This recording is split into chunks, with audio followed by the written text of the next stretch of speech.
Hoy quiero compartir con ustedes un tema muy interesante que tiene que ver con la Estatua de la Libertad, sus símbolos y lo que realmente representa esta estructura tan icónica de los Estados Unidos y también, por qué no decirlo, del mundo entero.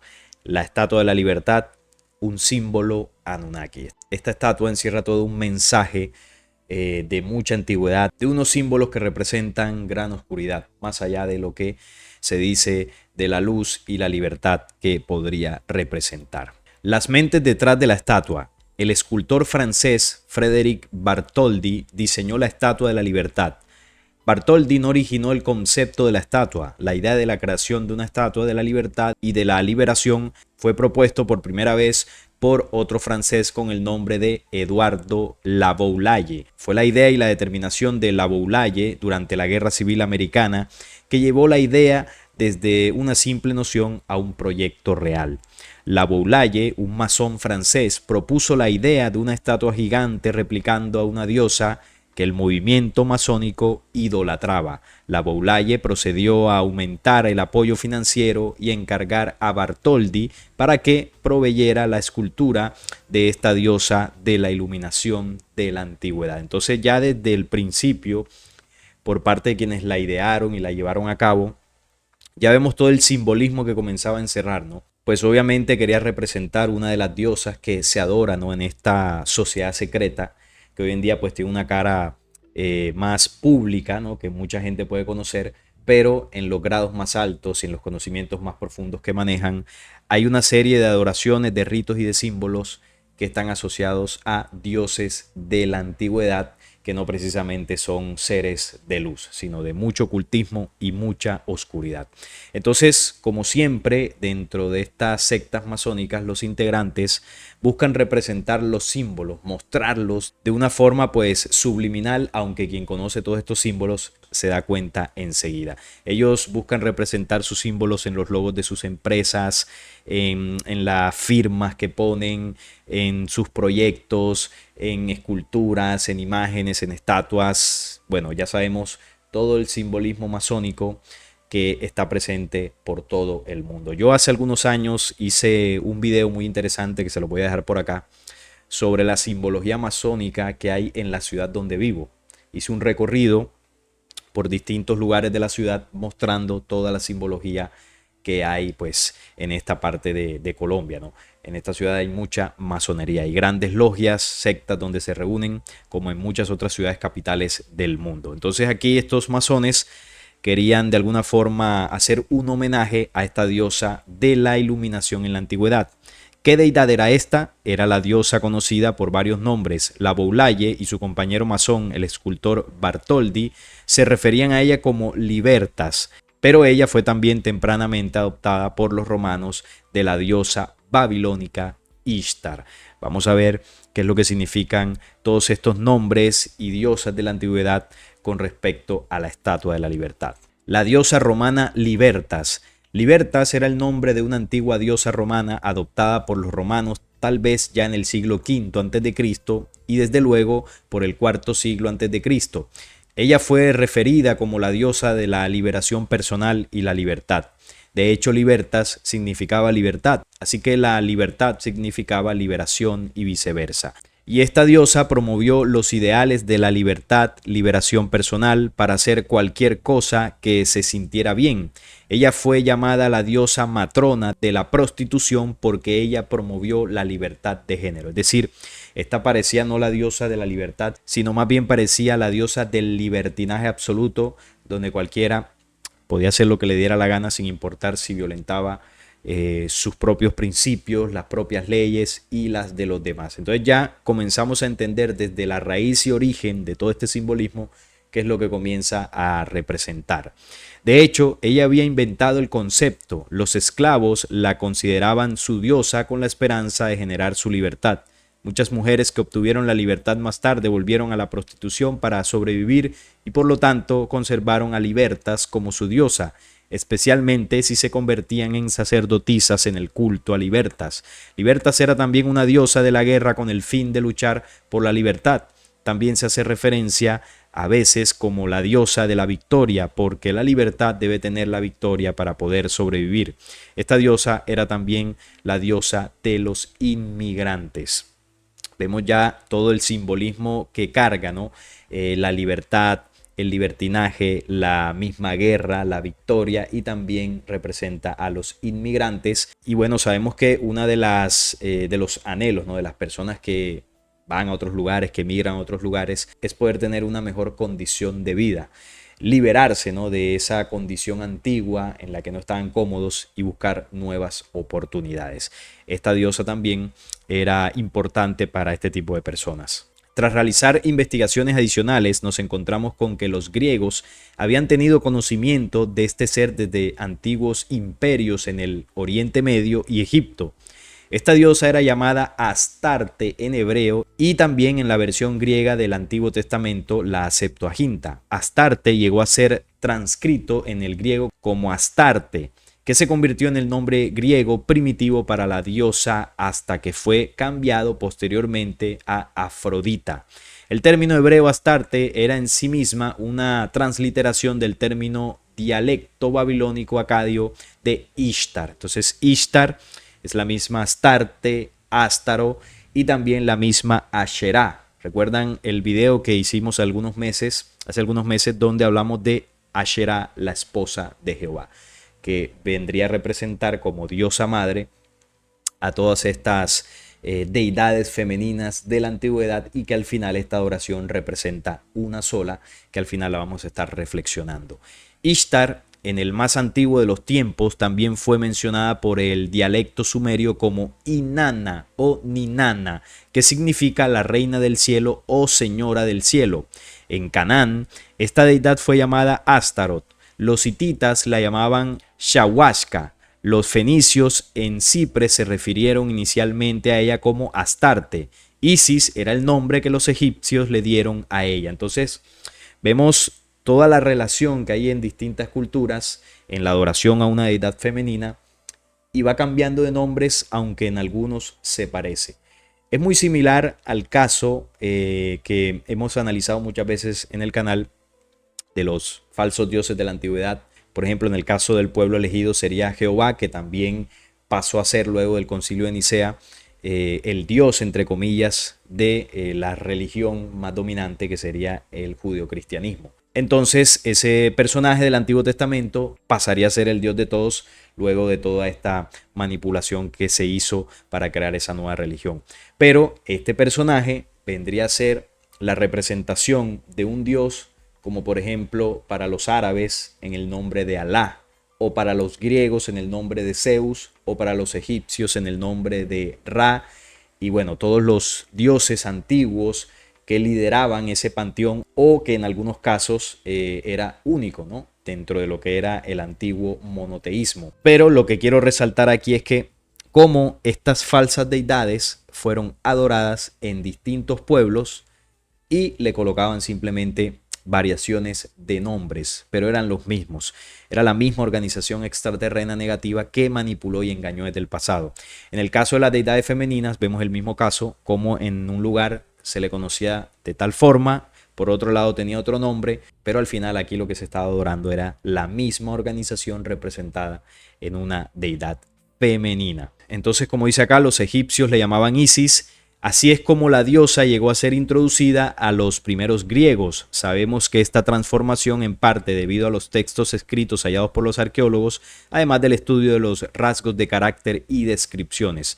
Por ejemplo, todas estas deidades eran en realidad una sola diosa, y ella se asociaba con el planeta Venus, que de ahí viene la famosa diosa Venus. Entonces era lo que decía ahorita, ¿no? Todas estas deidades femeninas representan una sola diosa, o más bien representan una organización que se hizo pasar por diosa en este caso, que es lo mismo que ocurre con las deidades de carácter masculino, los señores del pasado, los dioses del pasado, que vendrían representando una única organización negativa. Ishtar, diosa de la libertad y la liberación personal, y aquí es donde viene la relación con los dioses Anunnaki. Ishtar fue introducido por los griegos como Astarte a través de los fenicios. Podemos ver que el linaje de la diosa griega y romana del planeta Venus Va todo el camino de regreso a la antigua Babilonia alrededor del 3000 a.C. Al parecer, los griegos y más tarde los romanos decidieron honrar inicialmente solo una parte del carácter y doctrinas que apelaban a ellos en esos primeros años antes de que ellos establecieran sus imperios. La doctrina de Ishtar de la libertad, liberación personal, era lo que realmente impresionó tanto a los griegos y romanos. Por lo tanto, optaron por adorar solo a ese aspecto de su carácter. A medida que pasaba el tiempo, las sucesivas generaciones de griegos encontraron que las otras doctrinas de Ishtar eran atractivas y la incorporaron en su panteón de deidades como Astarte o Afrodita. Más tarde los romanos hicieron lo mismo y se refirieron a ella como Venus. Es por esto que se le conoce como la madre de las rameras. Las rameras habían sido consideradas como parías sociales, por lo que también se le conoce como la madre de los exiliados.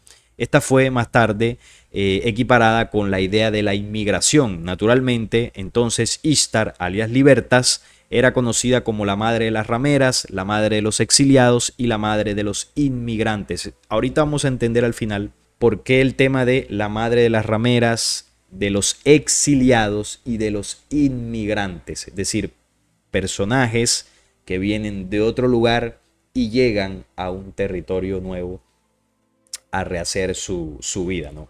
Este concepto, si bien para nosotros es común, un planeta dividido por fronteras, donde muchas personas salen de sus países y van a otro lugar a comenzar su vida, esto tiene un significado más profundo en el tema que estamos tocando de estos dioses de la antigüedad y cómo ellos llegaron en el pasado, cayeron aquí, invadieron aquí, porque de alguna u otra forma estos personajes llegaron porque fueron exiliados o llegaron como inmigrantes a este planeta de otros lugares donde fueron sacados y expulsados por la destrucción que estaban haciendo en otros puntos de nuestro universo cercano. Entonces toda esta rebelión, toda esta organización tiene una diosa madre, que vendría siendo la diosa de las rameras, que es aquel símbolo para representar que se mezcla con todos, ¿no? Que se acuesta con todos, que es el libertinaje. Son características que se le asociaban, ¿no?, a estas deidades del pasado, pero que representan a toda una organización de razas negativas que moldearon significativamente, de una forma oscura, las culturas del pasado. Entonces se le conoció la madre de los inmigrantes a lo largo no solo de Babilonia, sino también más tarde en Asiria, Egipto, Grecia y también en Roma. Todos los famosos imperios del pasado fueron moldeados e influenciados por estas deidades. Ishtar da a los reyes lo necesario para mantener la autoridad y el control. A cambio, los reyes de curso juran lealtad a Ishtar y ofrecen sacrificios para ella. Este es el pacto, ¿no?, entre las naciones y esta deidad. Apocalipsis proporciona una similitud simbólica entre el aspecto histórico antiguo y una futura relación entre una futura Babilonia y el resto de las naciones. La superpoderosa Babilonia actual, igual que una Ishtar, y se dedica a la prostitución con el resto de las naciones. El contexto es todo en cuanto a dinero y el materialismo. Lo que quiere decir esto es que hay unas naciones, unas potencias que hoy en día representan el mundo actual o la Babilonia actual, y cómo esa Babilonia actual adora a estos falsos dioses, en este caso representados por una deidad femenina llamada Ishtar. Los reyes de la tierra, que vendrían representando pues los presidentes y aquellos que controlan desde las élites, se arrodillan ante estos dioses generando pactos. Y estos pactos les representan a ellos beneficios económicos, poder absoluto, tecnología, ciertos beneficios, a cambio del sacrificio que hace este sistema, las potencias y las élites, el sacrificio hacia ellos, ¿no? Y ese sacrificio tiene que ver con las guerras, la manipulación y las diversas estrategias de control y exterminio de seres humanos. Es decir, ellos ponen en bandeja de plata controlando la humanidad para que estos dioses se sigan alimentando del sufrimiento y el sacrificio. Ese es el pacto que tienen, ¿no?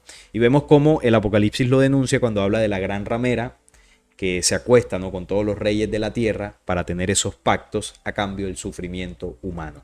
Ishtar da a los reyes lo necesario para mantener la autoridad y el control de esta Babilonia actual, A cambio, los reyes de curso juran lealtad a Ishtar y ofrecen los sacrificios para ella. Ese es el pacto entre las naciones de la Babilonia actual y la gran ramera del espacio, ¿no? Las razas extraterrenas que controlan detrás de las sombras.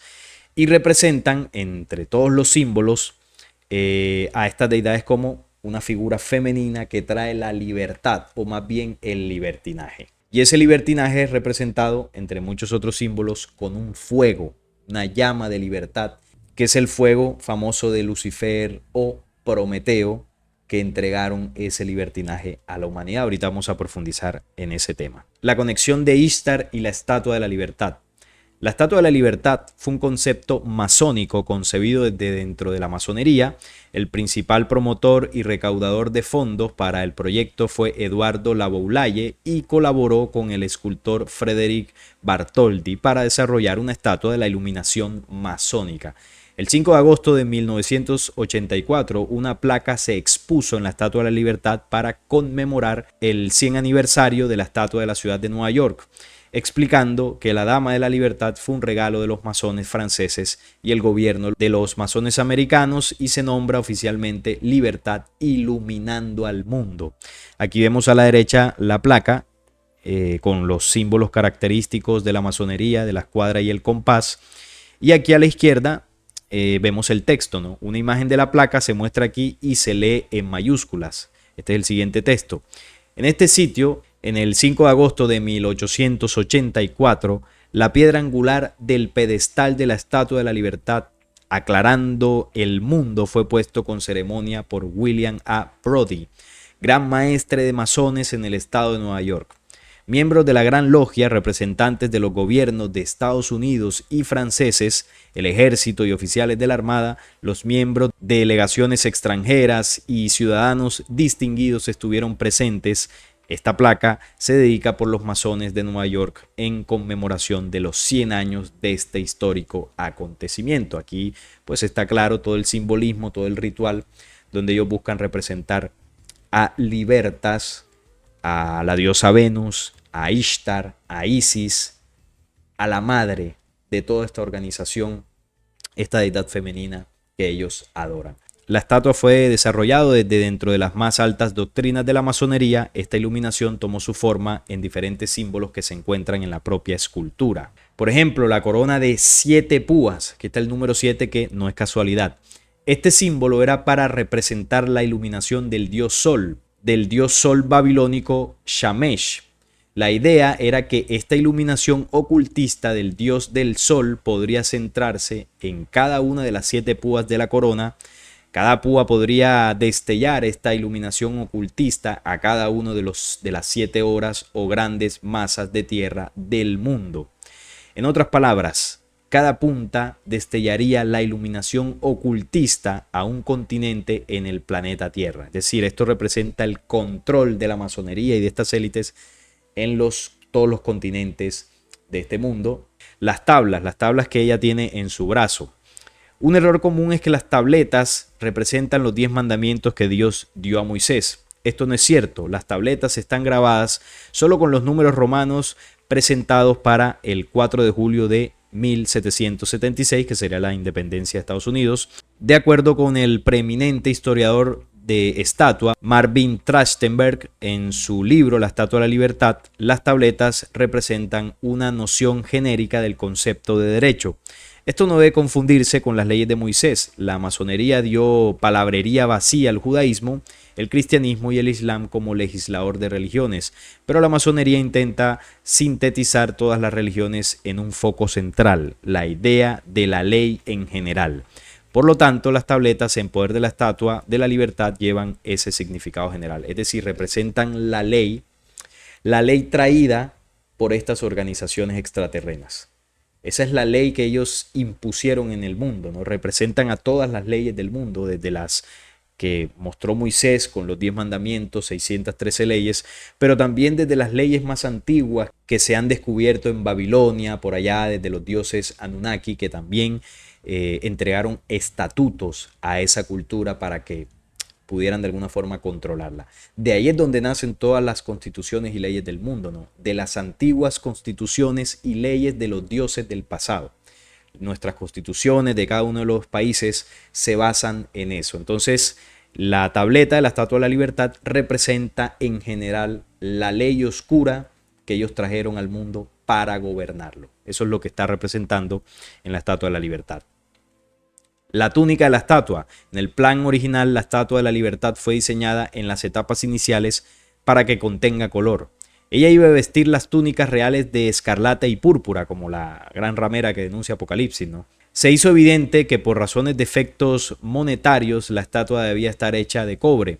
El uso del cobre impide el uso de cualquier combinación de colores. Así se abandonaron los planes originales para las túnicas escarlata y púrpura. Se dice que la estatua tenía un color similar al cobre, pero por el tiempo y la oxidación de este mismo tomó el tono verdoso, ¿no? Que bueno, de alguna forma también tiene relación con todas estas razas reptiles, así que queda perfecto el color que tiene. La famosa antorcha. Este artículo fue originalmente diseñado para hacer una copa de oro llena de vino de la libertad, o del libertinaje más bien. Esta copa de oro se mantuvo en planificación y se hizo realidad. Sin embargo, antes de la finalización y el envío de toda la estatua, las autoridades portuarias de Nueva York pidieron si podrían haber algún tipo de modificación para permitir que una llama eterna o luz sea diseñada en la estatua para que los barcos pudieran usarla como ayuda de navegación nocturna.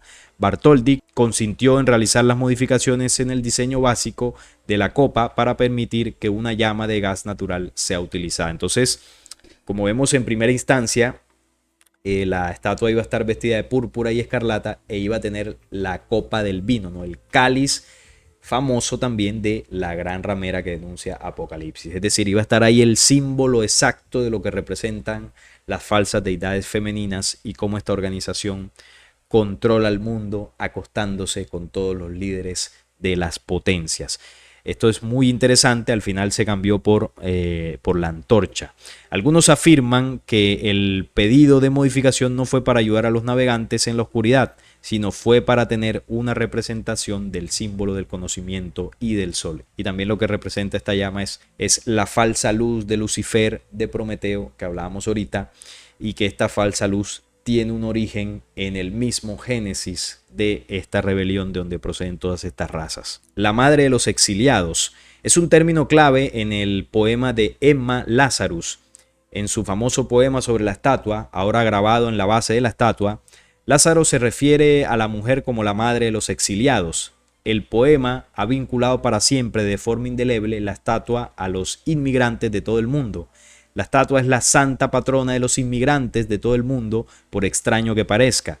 La diosa babilónica Ishtar también era la diosa patrona de los inmigrantes en Babilonia, porque como una diosa de la libertad personal, trajo esperanza a los inmigrantes que buscaban una vida mejor para sí mismos en Babilonia. Entonces tiene todo un simbolismo del libertinaje para los inmigrantes, de la nueva vida, el nuevo mundo, es decir, el nuevo comienzo.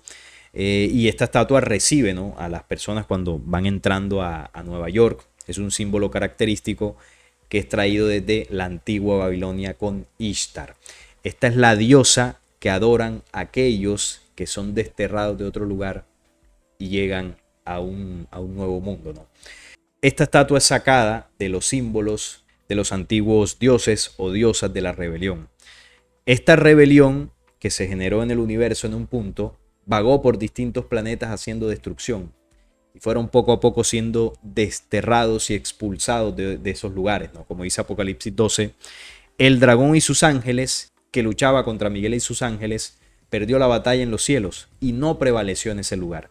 Y fue arrojado a la tierra y sus ángeles fueron arrojados con él. Es decir, esa organización negativa fue desterrada, se vio obligada a desplazarse de un lugar del universo a otro.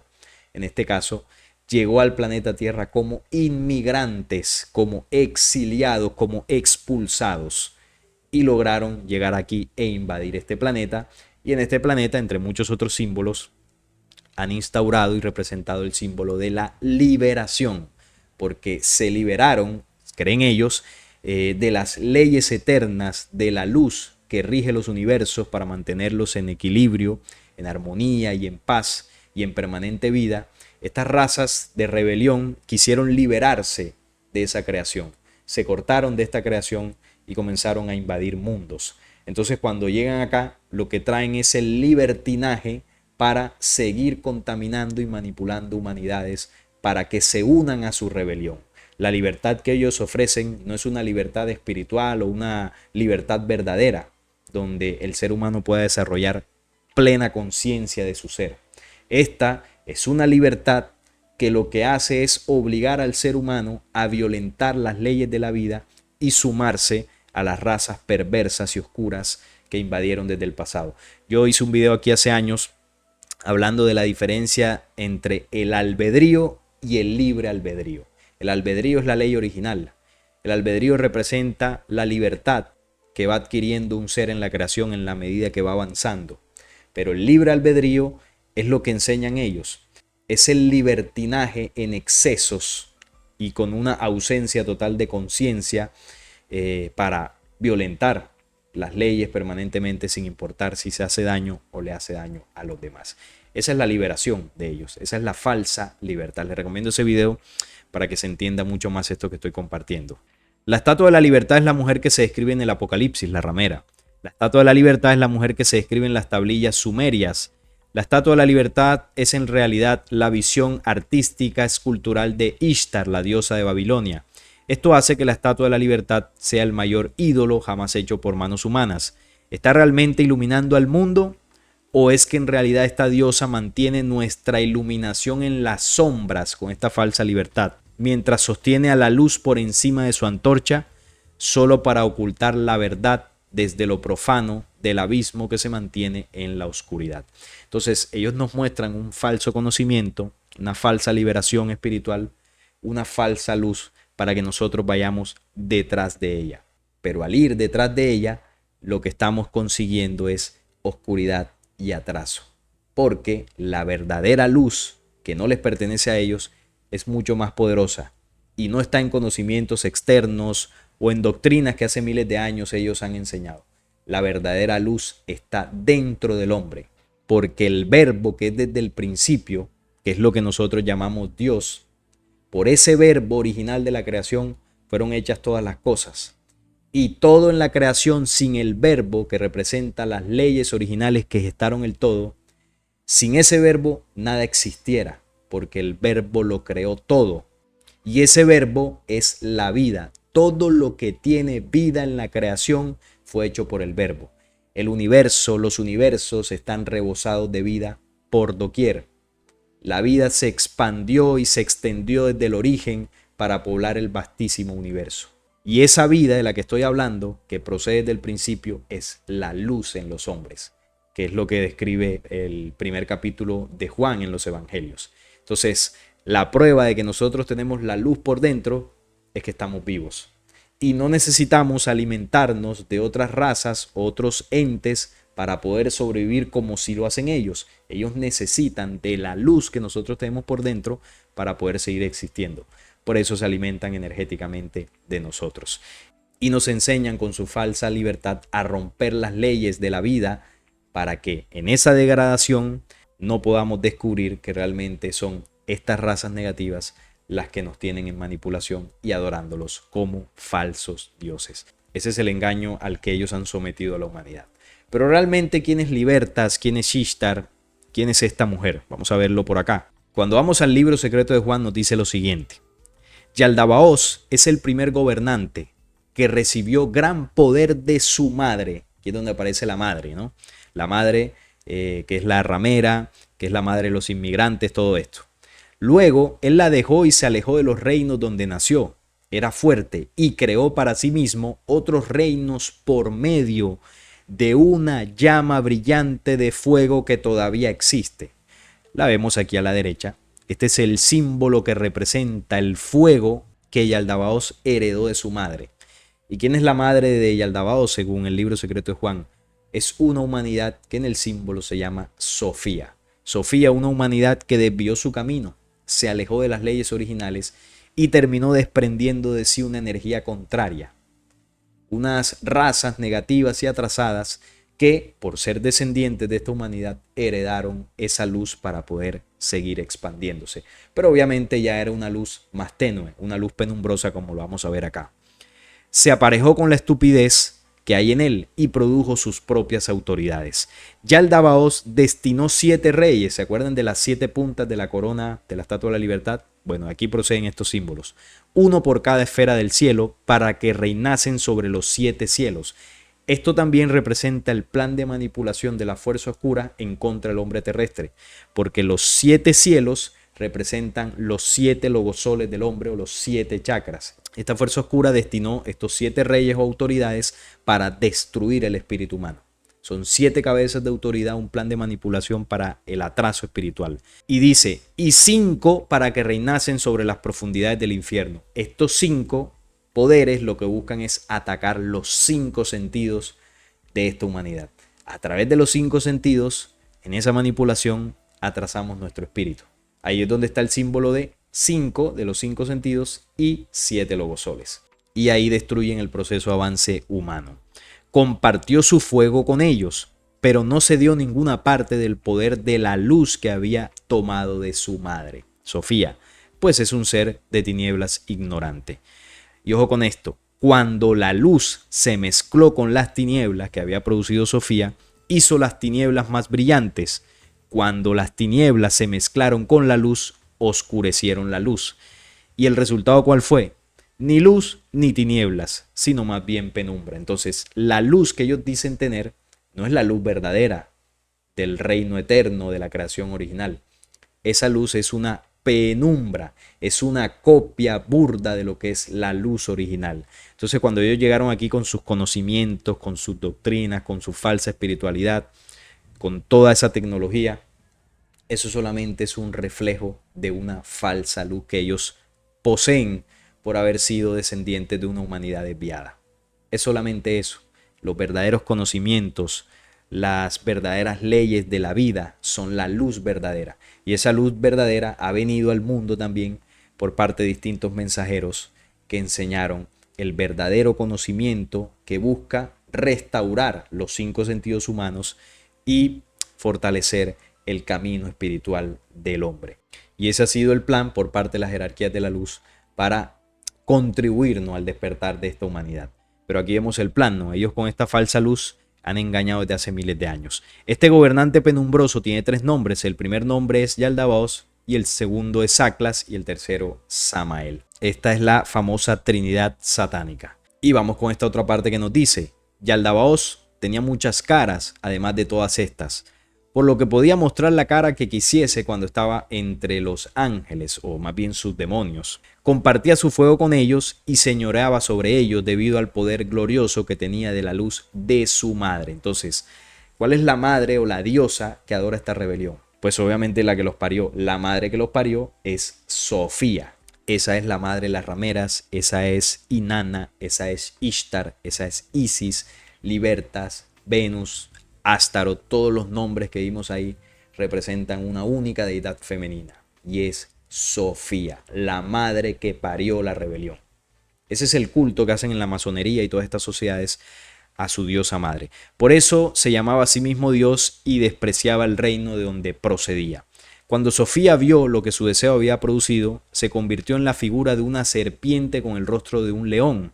Sus ojos eran como relámpagos centellantes. Entonces aquí es donde está la naturaleza reptil, por la condición rastrera, instintiva que comenzaron a tener estas razas en la constante violación de la ley de la vida. No eran razas que tuvieran un proceso de conciencia elevado, sino todo lo contrario, era un comportamiento totalmente rastrero, ¿no? Como son la mayoría de los reptiles. Lo arrojó lejos de sí, fuera de aquel reino, para que ninguno de los inmortales lo viera, pues lo había producido ignorantemente. Es decir, Sofía tomó al hijo y lo escondió, lo rodeó con una nube brillante y puso un trono en la mitad de la nube para que nadie lo viera, salvo el Espíritu Santo, al que llaman la madre de los vivientes. Y Sofía le puso a su vástago el nombre de Yaldabaoth. Yaldabaoth es el padre de la oscuridad. Y la gran madre diosa es Sofía, que tuvo a Yaldabaoth en ese proceso de desviación e ignorancia. Entonces todo esto que hablé de la estatua de las dioses de la antigüedad surgió de aquí, del origen de la rebelión en los universos.